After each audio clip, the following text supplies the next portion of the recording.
Hey, what's up, everybody? This is MileSplit Live. I'm Cory here with Bryan and Parker back in the little stand-up desk there. We're back for our first show since AU Junior Olympics. This is our preseason cross-country show before everything gets going.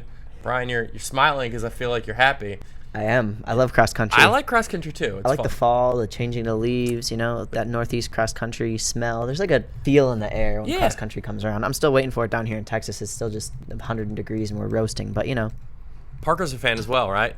Yeah, I'm a big cross country fan. I mean, not when it's 104 out, but other than that, I really like it. What's your favorite cross country moment from California? Probably just seeing Nico Young do so well at NXN. I was talking about your personal California favorite moment. Oh, like ever in my career? Yeah. I was really slow. I don't want all of these watchers to go looking at my profile on MileSplit. Challenge accepted. Let me think.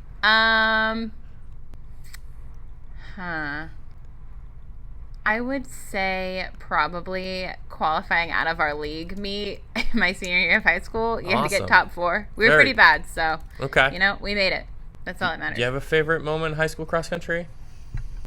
Brian was fast. I wasn't like super fast, like as fast as some of the people we covered, but I think just progressing from my junior year to senior year was really fun, and I'll still never forget my first meet ever, or my first meet being fast, I guess, and like leading the race and being in the front of the pack.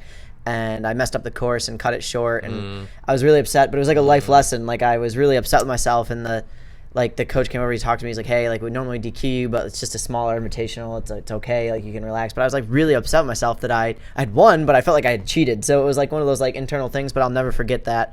And after that, I paid attention to when we did the course walkthroughs, which are super important if you don't know where you're going, kids. Pay attention to the course and the markings. Did you get speed rated for that race? Is that I did, yeah, I did get speed rated. It's on Tully somewhere. It was actually a pretty solid speed rating, but there's also like 3 asterisks next to the top 5 guys that say like course was cut 200 meters short. Nice. So it's kind of funny, yeah. So Cory's memory back, his only year running cross country for Lower Dauphin High School, I think it was like 2001.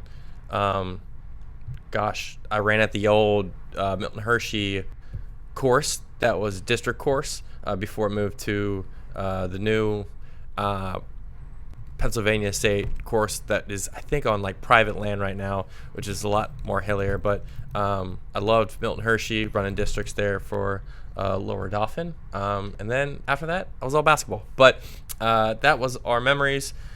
We got meets coming up galore.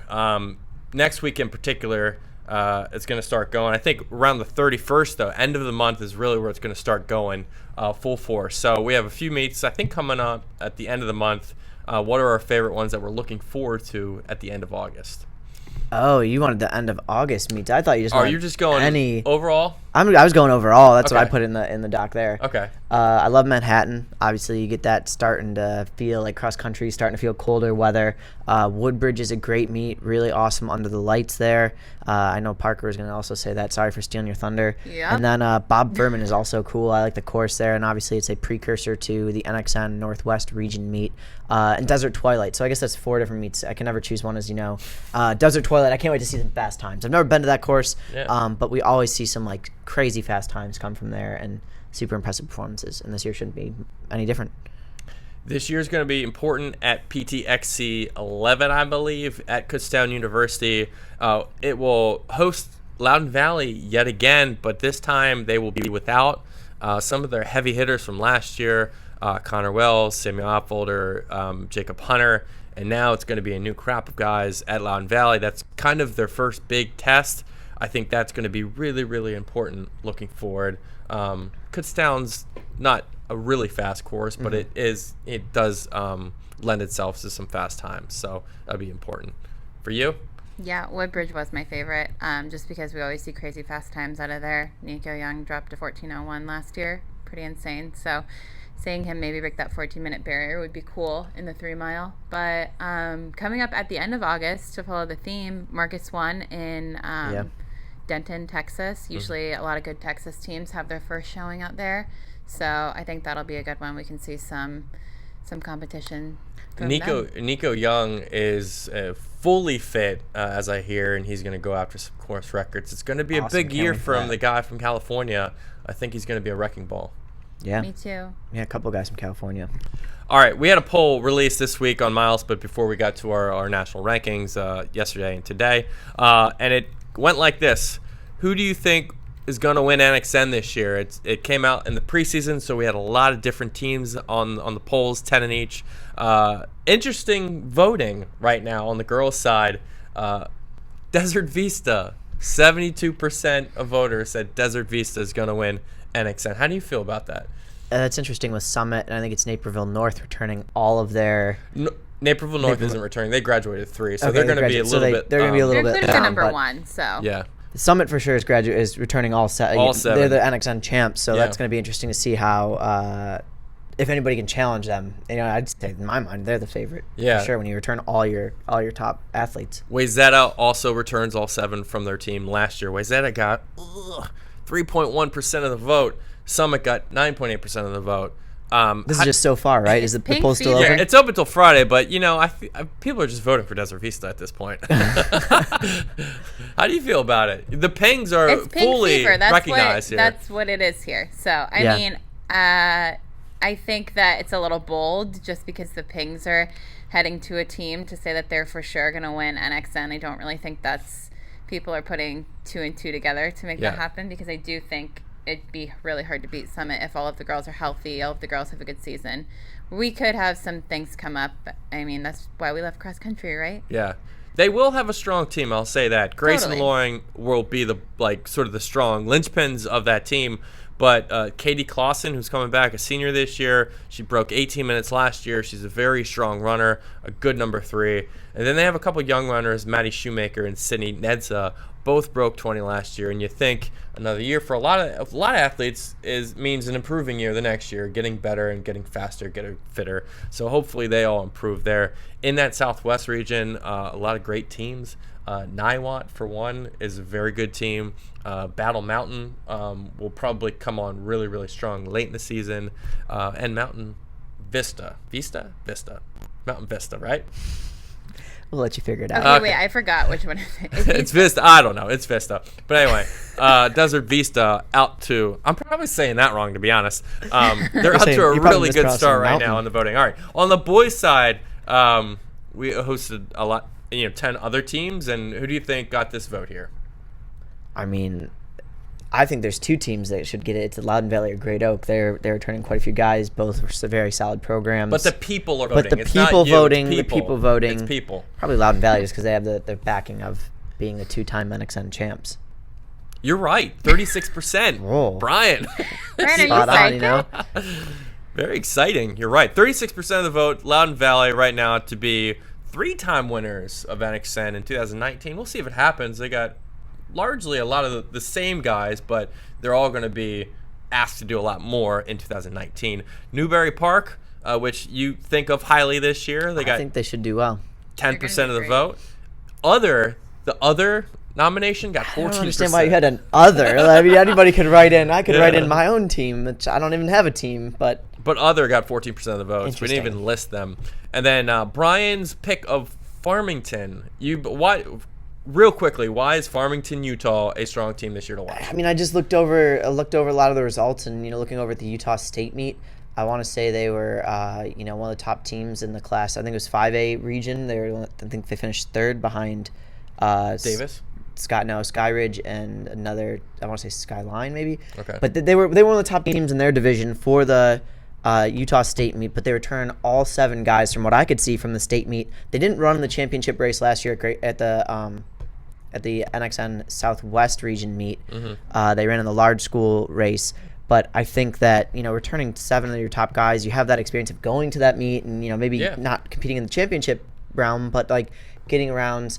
I think they could be a sleeper. I think with 7 guys returning, that always bodes well. They're coming from altitude, and obviously a lot of those Southwest teams are, and the Southwest region's always fairly strong. At least the past couple of years, they've been phenomenally strong. Very strong. Both on the teams and individuals. So yeah, American Fork's kind of a dark horse like pick, I guess. A go-to pick in American the Southwest. Fork lost a lot of their guys though. They lost a lot of seniors. We'll have to see how they reload and what they can kind of if they can continue to impress us the way they did. I think they lost like 3 or 4 seniors, though, like key seniors to graduation.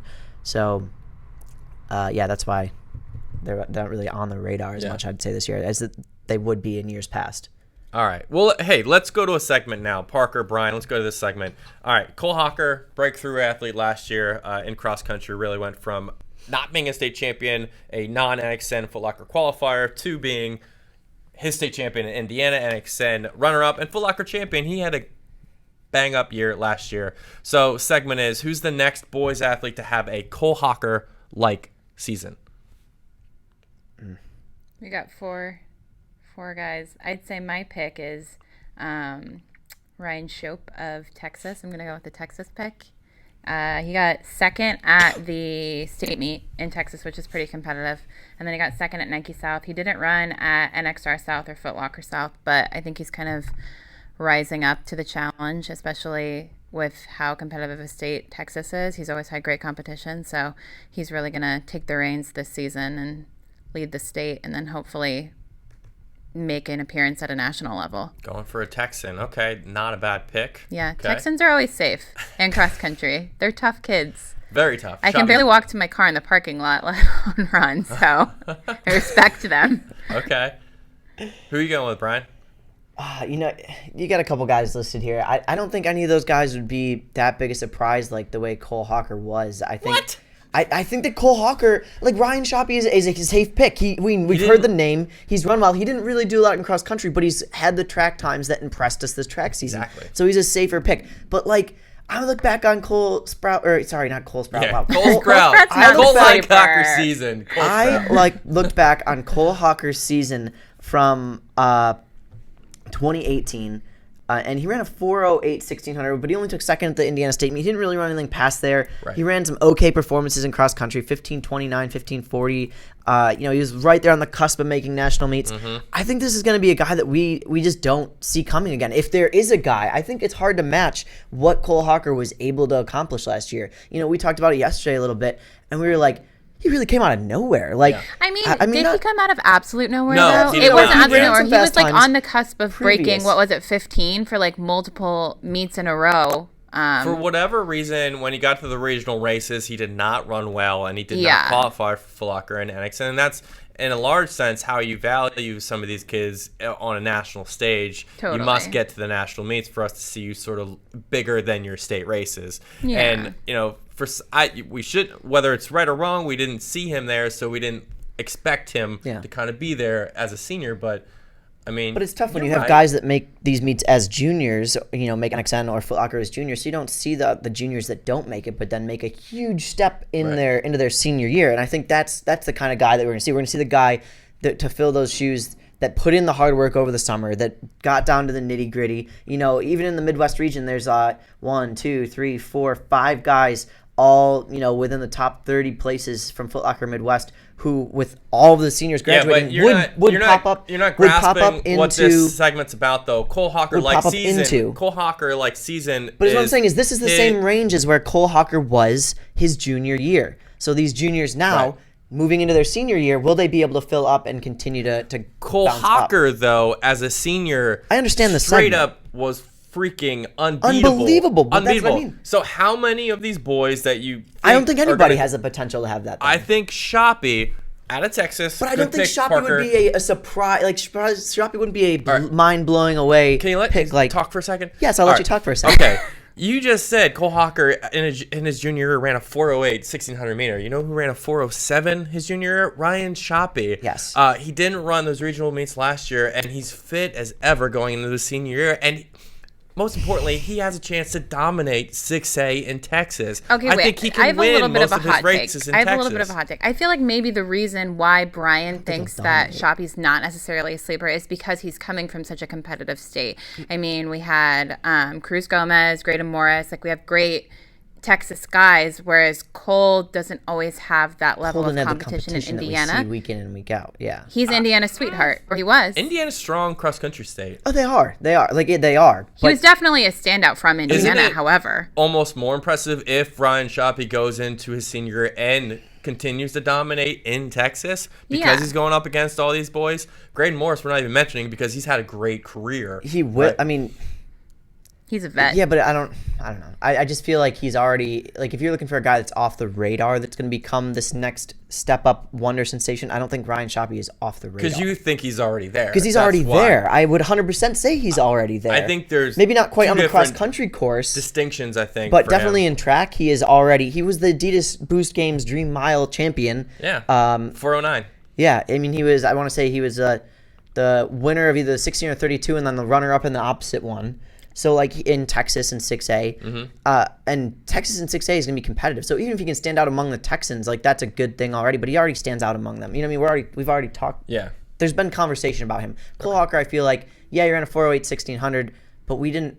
Maybe it's our naivety that we didn't notice him and run it. But I think it's going to be a guy like that that's like run one of those, like, almost great times, but not quite an amazing time that we're going to find that will step up. All right, well, let's move on. Before we do, we had a couple other guys to mention. Robbie Kozian of Xavier High School in Connecticut, really strong runner, could have a great season. Carlos Schultz, going to talk a lot about him. Loudon Valley's #1 this year, potentially. And then Stetson Moss of Thunder Ridge in Idaho, the other guy from the Northwest, besides Nathan Green, has, chance to do some good things. Yeah, Let's talk girls.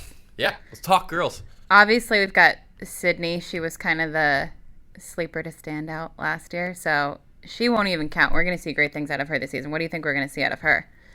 I think we're going to see great progress from Sydney Masciarelli. She's probably going to run faster this year. I hope that she enters into a meet like Manhattan potentially, or gets into an event where she's facing off against some girls she's going to see at Foot Locker Regions. And I hope she runs potentially NXR Northeast as well. Me too. What are some girls that we think might be able to get up there and challenge her and sort of be the "we didn't know you 2 months ago, but we do now" picks? You ruined that, by the way. That was so good. Okay, let me rephrase it. Who's the next "I don't know you, but I probably will in 2 months, and you might do some cool things at NXN" or Foot Locker pick? Yes. We're going to fit that into a lower third for the next show. Can I pick?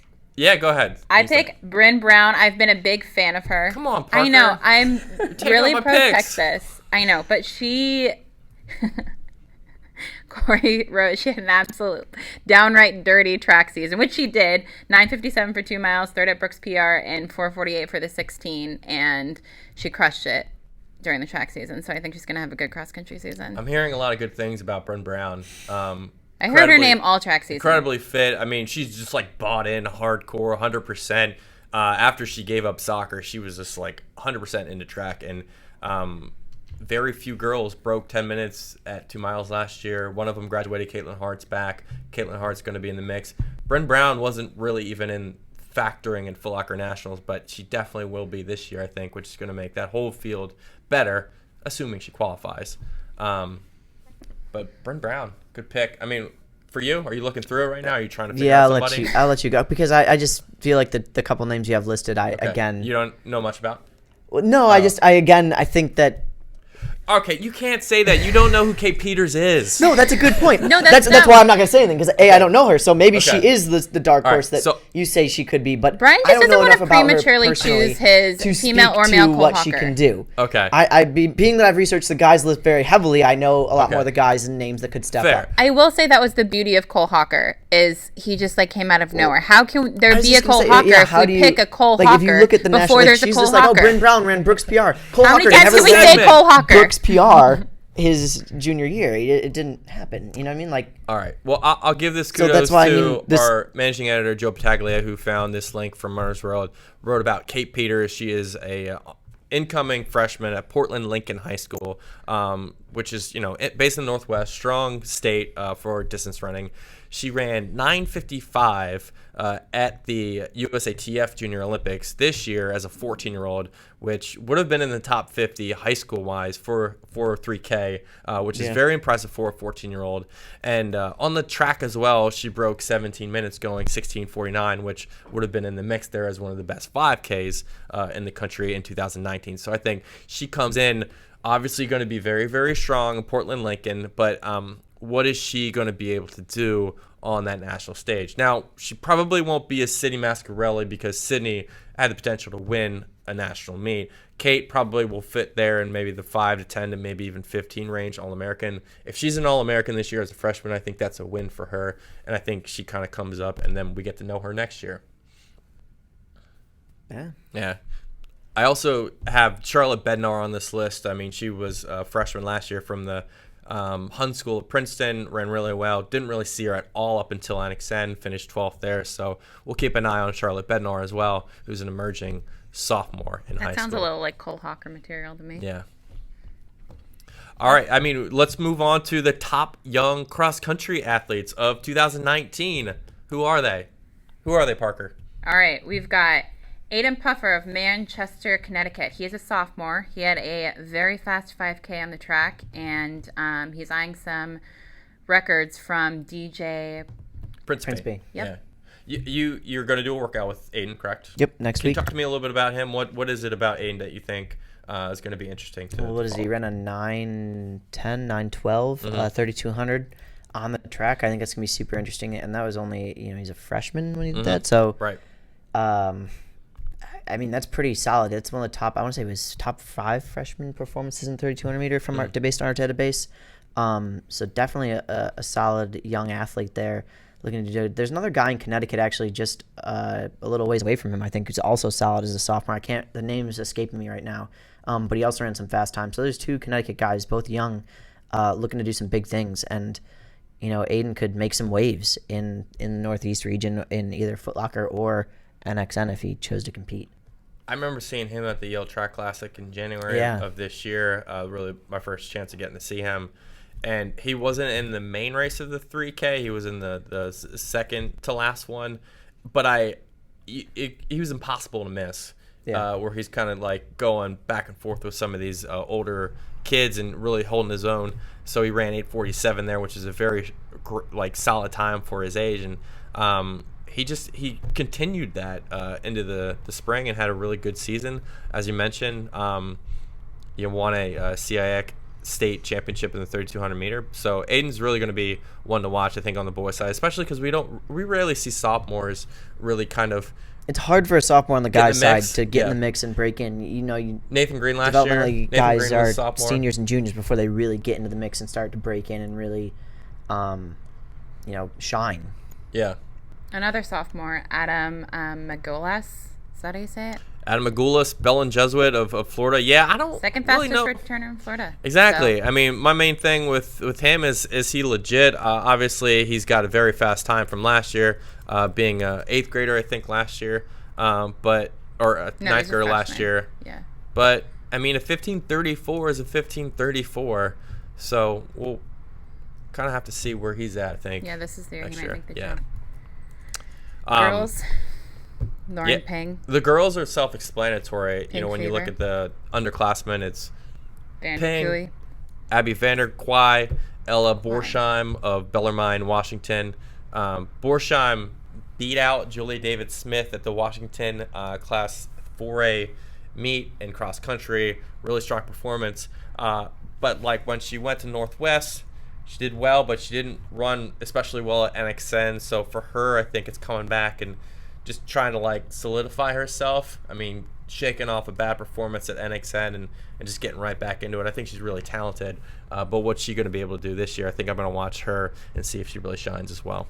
I'm excited for Abby Vanderquai. She had a really strong opening to her season last year, and I felt like there was a lot of hype around this new freshman that was just crazy fast. And then once we started filtering in more national level talent, she kind of went to the back burner a little bit. But I think now that she has a season under her belt and she's not going to be so hot out of the gate, I think she's going to have a more seasoned season approach. Yes. She ebbed and flowed is sort Totally. of apt description of her season last year.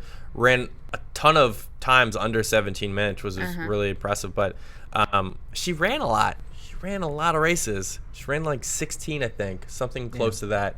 So I mean, manage is a great word. She has to manage her season in a more seasoned way. Yeah, it was in and out. I had a couple other guys. So the guy from Connecticut that I was talking about was Gavin Sherry. He is actually a sophomore this year. He ran the fastest combined, I think he's class of 2022. So that's sophomore this year, right? Mm-hmm. Yeah, so he ran the fastest combined 16 3,200 meter time for underclassmen last year. So he's from Connecticut as well. Should be watching out for him. Another dude from Washington, Isaac Temples. He's from Kamaikan. He has a great aptitude to be able to impact his team at both the state and NXN Northwest. He finished 100th last year at Nike Cross Nationals. He was the 14th guy at the Washington State meet, but definitely has the potential there to impact the team scoring for them. He'll have to be one of the guys that steps up to fill in for a couple seniors who graduated for that squad. And I think obviously some of these freshmen, we think about them stepping up individually, but a lot of them can really have, freshmen and sophomores can have a big impact on their team as well. And I think he's definitely a guy to watch out for who can impact his team if he has a good race, or, opposite if he doesn't have such a great race. So. Okay. Fair.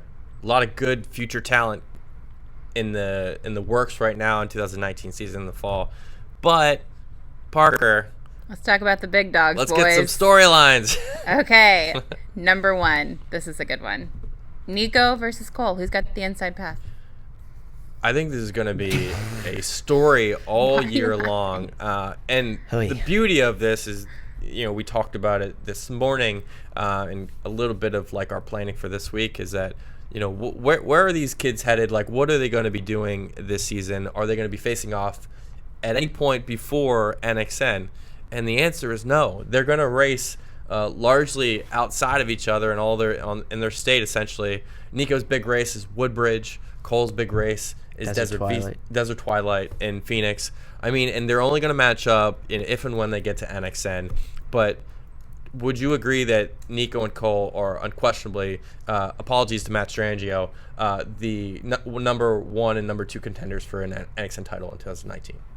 Oh, I would say, yeah. I mean, I think just like, last year we saw Liam Anderson and again Cole Sprout is kind of the 2 favorite guys, and Cole Hocker snuck in there. But, yeah, I think, Cole Sprout and Nico Young are pretty much the class of the field right now. I think Strangio is a very close third, and I think Easton Allred, if he can get healthy, will definitely be in the mix as well. But just what they were able to do at Arcadia at 8:40 is still incredible to wrap my head around, and both of them to finish at the line like that, so close.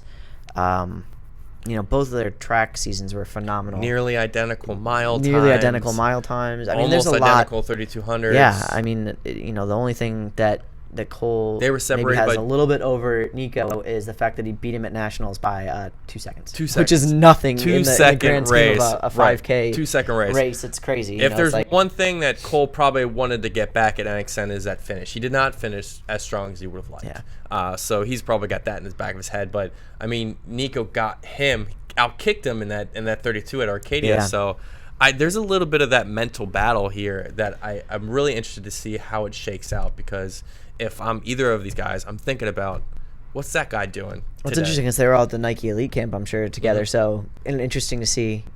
They're probably gonna like. It's funny because all these guys are probably friends. You know what I mean? They all probably hang out or they talk on social media and things like that. So it'll be interesting to see how the dynamics affect on the race course. If you were to pick today, who would you pick? Cole Sprout. Who would you pick? I don't know. Nico. I would go with Cole Sprout as well. Just the cross country. I think it's tough because obviously like Nico ran, I think it was like 4 times sub 9 minutes and 3,200 meter, but Cole Sprout ran that crazy fast one at altitude sub 9 minutes. And then obviously Nico got him to the line at Arcadia, but like Cole, it's just I mean the two guys you could if you spun a wheel with each of them just like 9 times, 50-50 shot either way if you had him every day. So Cole Sprout's more of the steady pick in my opinion, and Nico is like the dynamite pick. I think Nico kind of also not came from nowhere, but came up. Cole Sprout was kind of a known name from being at NXN the year before, but Nico Young wasn't as known last year as Cole Sprout, but this year obviously they're both so evenly matched with what they've accomplished. Yeah, it doesn't matter what they did last year. I mean, right now they're equal wavelength for both of them. I would agree. So we've got 2 for Cole and 1 for Nico. For sure. For now. All right. Stay tuned. Second big storyline here. Katelyn Tuohy. Can she get North Rockland as a team to NXN this year to close out? This is your expertise. I think this is a big storyline because there's nothing really left for her to prove. She ran, sort of the XC national record that's not even like officially locked in books, but she won 16:06 for 5K, won her second straight NXN, lowered that time. I mean, she broke all kinds of records again. I think she's going to run fast again, but North Rockland really has a shot, I think, to get to NXN out of New York. They really have to race well, but they do have the athletes to do it. What teams do you see standing in their path, I guess, would be the two obvious ones, Saratoga Springs, and then FM 1-2. I mean, Saratoga is really, really strong. Even though they graduated Kelsey Camille, they have a lot of talent returning, and FM is FM. They're always going to be coached well. All these teams are coached well, but I think North Rockland, if they get that third place at NXR in New York, traditionally New York's viewed as a really strong state. They would likely get a wild card or one of those bids from that region. So, I would go with North Rockland if they got that third place there. And for me, I think Katelyn Tuohy has done everything. The only thing left to really see, it might happen, behind the scenes. She might already be doing this, but just be more of a leader, I guess. Just lead by example, lead vocally, just show yourself as a leader, and I think that's the final piece of the Katelyn Tuohy puzzle. I'm sure she has. Yeah. It's just hard because she's so much faster than literally everybody, so it's not like they're training with her. So right. Finding a way to kind of incorporate that and just be the leader, I think, because after this you go on to college and you're going to enter the ranks as the low guy on the totem pole. Whether you're fast or not, you're going to be the youngest person on that college team, and you're going to have a new dynamic. So this is their time to really be that leader, and I think it's a good time to show it. Yeah, so I hope to see them. Last but not least, who is going to win Foot Locker on the boys' side? Is this finally Graydon Morris's year? I'm going to say yes. I mean, I'm just, after watching Graydon Morris and what he's been able to do, I really, hope he makes it back there, because he'll be one of either the first or a handful of guys to make it to Foot Locker all 4 years of high school. Almost unheard of. So if he were able to do that and then icing on the cake, take a win, that'd be impressive, because he finished like second and third now? I think he's had so many close finishes, all the way from sophomore, and obviously last year as a junior. So this year, eyes on the prize, man. I really hope that he can go after it, unless we have another Cole Hocker come out of nowhere and take the W from him. Well, before Cole Hocker, it was Dylan Jacobs. It's sort of that Midwest connection has. In the Midwest years, region has run extremely well at Foot Locker and NXN, but Foot Locker for sure. But Midwest breeds cross country kids. Is definitely there. So for him, he just looks so effortless every time he gets out on a course or on a track. I don't know what there is, if there's anything he needs to show, but I mean, maybe just using all of his experience and really tailoring it to the best race that he possibly can, if and when he qualifies for Foot Locker and gets there. I don't think there's anything he's done wrong in the past years. Yeah. Like, he used his experience as a freshman to then obviously propel himself to get a better spot next year. There's sort of moves you can make, I guess, to put put yourself in a better position. But I think he was in the, just from the, again, it's hard because I normally videotape the race, but if he had more real estate, he would have been there, and he would have been there sometimes. He's always been there in it to win it. It's just at the end somebody ends up taking it home, so. Yeah. All right. Well, we'll watch out for all of that over the coming weeks. Let's get to our last thing. Yes. Let us lightly tread over the NXR regions, because what is an NXN without an NXR? Oh, very astute point, P. I'm really philosophical today, I think. Philosophical man. P. All right, I think NXR Northwest. Or Northeast. Northeast is interesting to me, because I think it's traditionally seen as sort of like, okay, you get a couple qualifiers out of Northeast, but they're not necessarily viewed as like contenders to win. But I think there's some strong teams in the Northeast. North Allegheny, for one, looks really strong. I think they get back 5 or 6 from last year, won a PIAA AAA title, but on their heels is Westchester Henderson, which at the same respects is a very strong team led by Jenna Mulhern. So I think those two will be battling it out in AAA, and then eventually for a bid to NXN. I think both of them get that out of the Northeast this year. Mm-hmm. I think looking at the guy side, you have your powerhouses just like always. There's CBA, they again lost a couple guys, Tim McNerney and a couple of their top guys graduated last year, but they always reload. They always have a solid program, so I think they'll be probably one of the favorites in my mind, along with teams like Bishop Hendricken, LaSalle, both Rhode Island squads. They could possibly be in the mix. They were fourth last year. Just off the podium, and most people wouldn't have not suspected that. But looking at their spread, I think that's what really kept them in. That definitely is what kept them in it. And their spread was so tight and concise. I want to say it was like 15 to 30 seconds. It was like something insane, so close. In a big national meet like that, every second counts and matters, and that's what they use. So if they can kind of replicate that and get their pack nice and tight again this year, the sky's the limit. We could see them really surprise, us. So I already kind of went over NXR in New York. I think the powers that be, FM and Saratoga Springs, are probably going to be there 1 and 2 unless North Rockland can usurp them and kind of make that move. I think North Rockland's going to fit there in that third position, although Liverpool, who's headed by Jenna Schultz, who's back, is going to be pretty strong. But like all years, I think it's the back end of these rosters that have to kind of bring because you can have those star runners. Right. If you have those star runners but nobody 4, 5, 6, 7 that can kind of alternate through those 4 or 5 spots, then you're in trouble. On the boys' side, I think it's FM again. They're looking really strong. They look good, on paper. As far as anybody behind them, it's a toss-up in my mind because you look at perennial powerhouses that we talked about in the past, like Burnt Hills, who's done really well. Corning, who we thought was going to be really good last year, and 2 years ago they were pretty solid. There's a couple of squads that they lost a lot of guys and they're not returning very many, so it'll be interesting to see. I think Xavier could be squad with Robbie Cozy. Are they Connecticut? So Northeast, they could be solid in the Northeast. But yeah, right now FM is kind of the standout squad in my mind. It'll be tough to take them down. Let's talk about Midwest.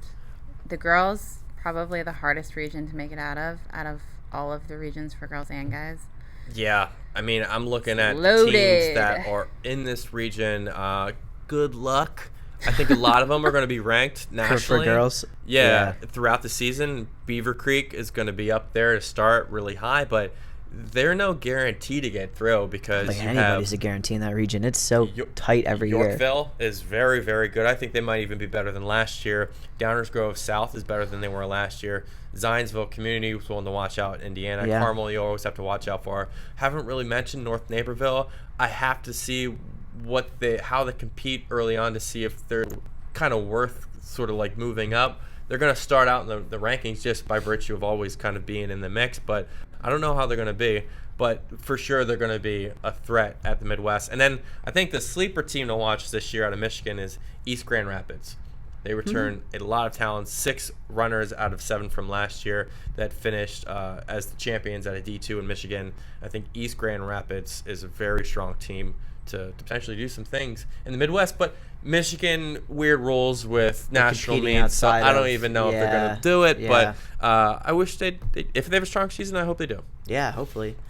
Obviously last year on the guy side, it was Hersey High School that kind of, took the cake at NXN Midwest, but they got beat by Wheaton Warrensville South at the state meet. Both those squads should be strong again, based on some of their returners. Obviously Josh Menther leading the Hersey squad. He'll be in the mix. But obviously one team that finished just off podium last year is York from Illinois, the perennial powerhouse in York. Obviously the long green line, everybody knows them. They should definitely be in the mix. They're led by Ethan Kern. They return all of their top 7 guys. And just with the coaching that they've had, over the years, they should be in the mix in it to win it. So I think right now, in my view, I'm seeing those 3 teams somewhere. High on York this year. Yeah, high on York. Okay. With 7. But Hersey and Wheatonville South, if they can kind of get some guys to fill in where a couple guys graduated, they could also be back on the podium and strong again. Okay. So, Heartland. Give me your picks. I also think this is going to be a strong region for the girls. I also missed Ann Arbor Pioneer in the Midwest, too. They're going to be strong.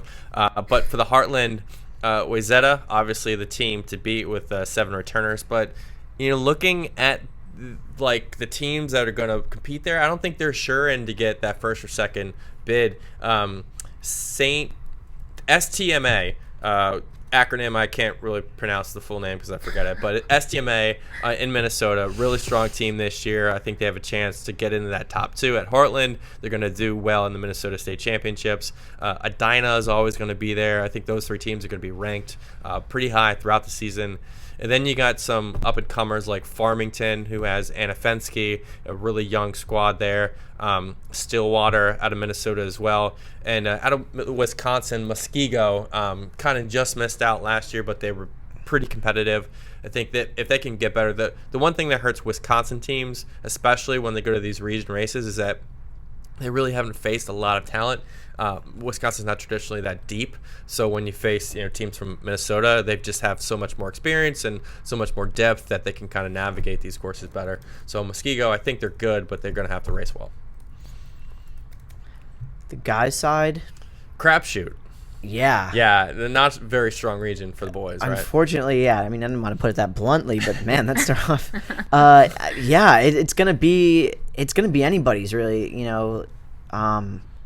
You got teams like Edina and Wayzata who have predominantly dominated, and it doesn't seem like they're going to be as in it this year. Obviously, they could prove us wrong and come in with some strong guys that they've coached up. But, you might have a team like maybe Dowling Catholic have as a shot this year. Mounds View could have a shot. They're looking pretty strong. Those are 2 of the teams. Middleton from Wisconsin.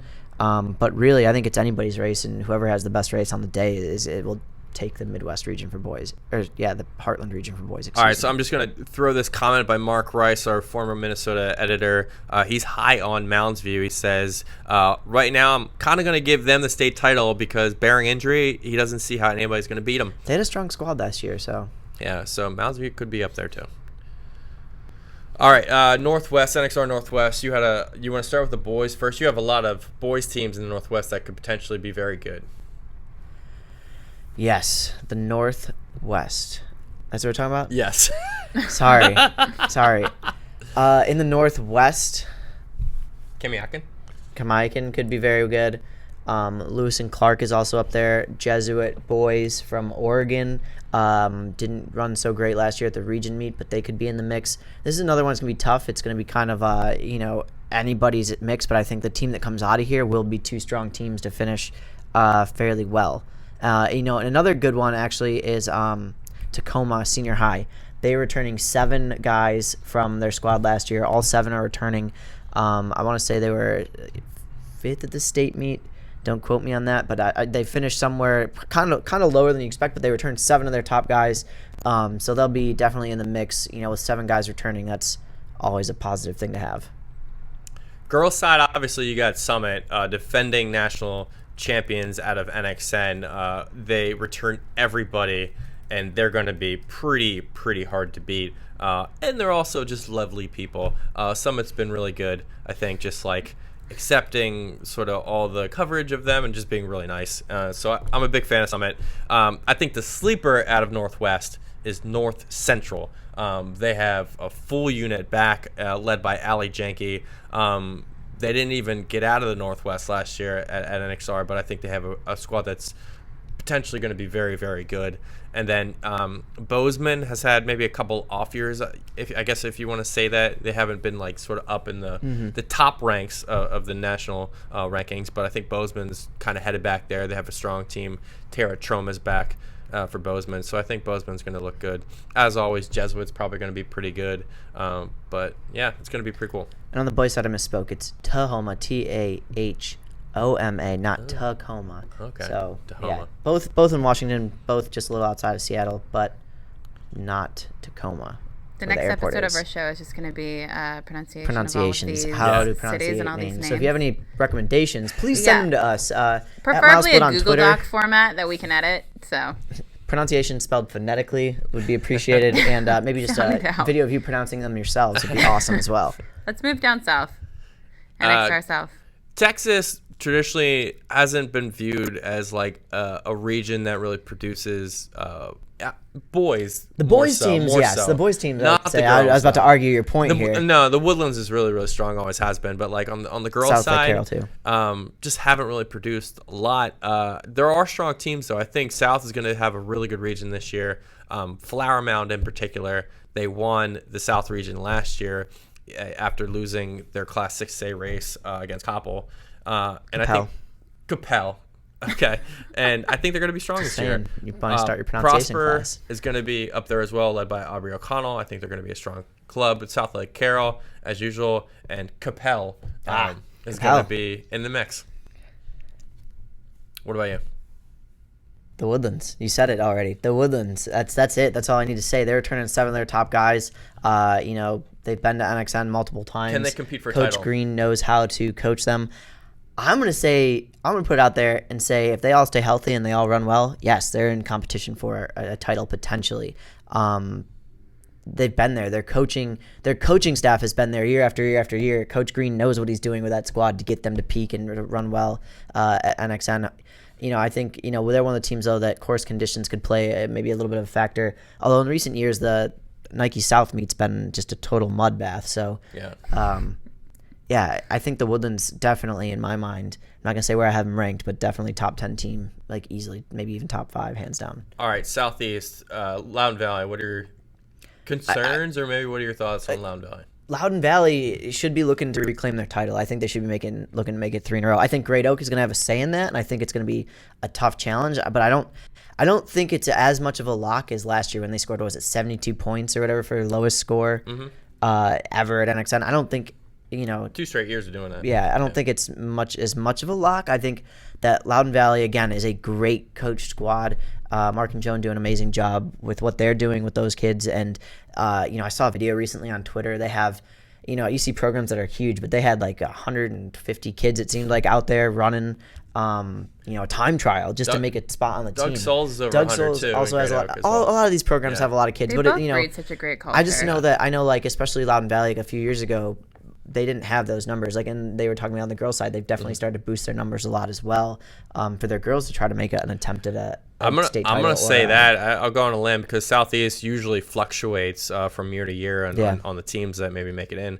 Loudoun Valley is going to be up there on the girls' side. I think they've been sort of managing that team and they've been developing them very well. And I think they have Ava Gordon transferred into Loudoun Valley this year. She's a strong runner. I think she's going to help them immediately, and I think they're going to have a shot to claim one of those bids. Childs of Tallahassee is going to be strong again. A team to look out for, I think, is Colonial Forge that ran well last year, but I think Loudoun Valley was one of those teams that really could make a move this year on the girls' side. Yeah. Southwest. We got 2 more left. Yep. 2 more. Southwest. I'll go with my the fan vote, Desert Vista. I think they're going to be good. I think they're going to be very good. What was the fan percentage again? Huh? It was something crazy. What was the fan percentage? 40-something? 72%, I think. Yeah. Okay. That's crazy. Hey, wherever Grace and Lauren Payne go, they get fans and they get followers. Grace had a really great year in cross country. I think it'll be better even this year. She's only a junior, which is kind of crazy to me. Yeah. Lauren's going to was thinking about that earlier. I feel like we've been talking for the Pinks. We've been talking about her for forever. Yeah, like 30 years. Since she's been an 8th grader, 7th grader. I think the whole goal with her was always to sort of keep her healthy and in check. She's had some moments where she hasn't been completely healthy, but she's always been sort of on the line upward. Yeah. And I think she, to me, does a good job leading by example. So I think she's, even when she's been hurt. So Grace, I think, is going to be a good runner. Lauren's going to be a revelation, I think, this year, too. She's going to have an opportunity to run at Foot Locker this year. She's a 2-time NXN All-American. I think those two, along with their third runner this year, they're going to be tough to beat. But the team in the Southwest, I think, that's going to challenge them is going to be Niwot. They're pretty strong. They got a girl named Taylor James that runs like a 204 or 205. Who's that? 800. I've never heard of her. I'm just kidding. She's really good. Yeah. They'll be strong. Mountain Vista late in the season is going to be strong, I think. We'll have some tough teams out of the Southwest. Yeah, I think the same thing in the Southwest for boys. I think this is, like the Midwest, this is a strong region for the guys' teams. Historically, you've had American Fork, and you've had a lot of those programs. But like I said earlier, American Fork, maybe not as strong as they were in the past due to losing a lot of seniors. We'll see who steps up for them. Maybe they could have some guys really step up big. But I think this year we're really looking at a team like Corner Canyon from Utah. Even though Easton Allred is injured, this team they look phenomenal on paper. They're still very strong even without him. potentially, again, a top 5 squad. Get Dakota Ridge. They lost, I want to say it was Austin Vansel, but they still have Connor Olson leading their squad. He finished very well just behind Cole Sprout at the state meet. So they got some talent. And then you got teams like Davis, Utah, and again, I mentioned Farmington, Utah. I think they could step up big if they can. Is the If they can Southwest really one of the make strongest an regions for elevation. you this year? I would say for boys, the Southwest region is probably one of the strongest regions. That's just a handful of teams that I mentioned there. Mountain Vista could have a strong performance. Davis, I think I already said them, but Lone Peak boys, I also saw they were going to have several guys come back from last year's squad. I think it was 6 or 7. So overall, this squad, I mean, this region is deep. It's going to be a very solid and strong region and tough to get out of. And I think, I don't want to jinx it or say anything too far, but I think we could see, a possible at-large bid or 2 come from this region this year. And I think it would, especially if the teams are as strong as they look on paper from years past. So fair. We'll see. Last one. Last region, CAF. My favorite. Yeah, I mean, CAF always really, really strong. I think when it comes to selections of those at-larges, sometimes California gets the benefit of the doubt, which, right or wrong, I don't know. You can debate it. California does perform well And at we probably NXN. will debate it later in the season, I'm Right. sure. There's not an argument. California does typically perform well at NXN. On the girls' side, I got 3 teams. I think they're all going to be very good. Great Oak finished 8th last year. I think they're going to be, once again, in the mix. A really strong team. They got Ariana Griffiths, Tori Gayton, and Audrey Dang. Very strong. Top 3. I mean, arguably all number 1s for any other team. Saugus is very strong. They're going to battle with Great Oak this year, from what I've heard from Doug. That's going to be a good battle in Division 1. And then Claremont is also back really strong, kind of reloaded. I think Claremont's going to be a good team with potential to get to NXN as well. And the guys' side, I think right now it's Great Oak. I think they're going to they could challenge Loudoun Valley. I think it's going to be those 2 at the top. Right now, obviously, preseason, it's early. Who knows what can happen? But Great Oak on paper, definitely a strong squad. They got Mateo Joseph, who was just a sophomore last year. He ran very well. This year he's going to be a junior. If he's injury-free, should look to run very well. Chris Verdugo, those guys leading the squad there. And also, we can't forget to mention Newbury Park, obviously, with Nico Young. And they have another younger guy, I think, also who's stepping up and should be pretty strong. So those 2 squads, I think, are probably the top 2 California teams in my mind. That if you're going to get just 2 bids to NXN would be the 2. Okay. Right now at this point in the season, which hasn't really started yet. So foreshadowing for what I think. We'll see if any of this plays out to fruition. Wait, We could be hot take way question. Do you was that? think that Newbury Park could challenge Great Oak? That's the goal. Yeah, I'm sure that's the goal for every team. No, but there's a belief at Newbury Park that they can challenge. Absolutely. Yeah. Not only at California, but NXN. Yes. I do think on a there's national a belief there. scale, do we think that Newbury Park could potentially surpass Great Oak this season? That only time will tell there. Yeah. But I do think they're strong. The way, from what I understand and how they train and what kind of atmosphere surrounds that team and the amount of kids that buy in, I think it's all there. I think it's all there for them to succeed, and they have the amount of kids that can produce on that national stage and even the state stage. So I think they're going to be there. Yeah. The one thing is, like, Newbury Park is in a different division at the state meet. Mm-hmm. Yeah, so, like, they won't Great Oak is compete. D1, and Newbury Park is, I want to say, Division D2. 2 or Division 3. Newbury Park's Division 2, I was correct. So they won't see each other's state, but yeah, I guess when it all comes together at the merge, you could see where the chips fall, and then NXN, obviously. But one thing that I think that Newbury Park obviously has going for it, like I said, is they're strong. Nico Young up front, as where Great Oak is more of a collective unit, Right. With a tighter 1 through 5 split than Newbury Park would be. Although Newbury Park has a couple guys right around the same times as well. So yeah, it's not unlikely, especially if everybody gets faster, which I'm sure they will throughout the year, or not throughout the year, from year to year. Mm-hmm. It could be a great race. Yeah, we'll hopefully see them face off a couple times. Yeah. All right. Well, that has been another episode of MileSplit Live. We will be back, I think, in 2 weeks. You're off to do a workout. To the Northeast to do a workout Wednesday road trip. So I'll be keeping some updates on the site all next week, trying to update you guys with where I am, what I'm doing. If you have any questions, send them our way. Behind the scenes of the workout Wednesday, I'll let you know what I'm doing, keep you up to date. And any questions with athletes you might have, let me know. Parker, you got anything else? Nope, I'm good. Awesome. Well, thanks for watching this episode of MileSplit Live. We will be back soon to talk more cross country and regular season action. See you later.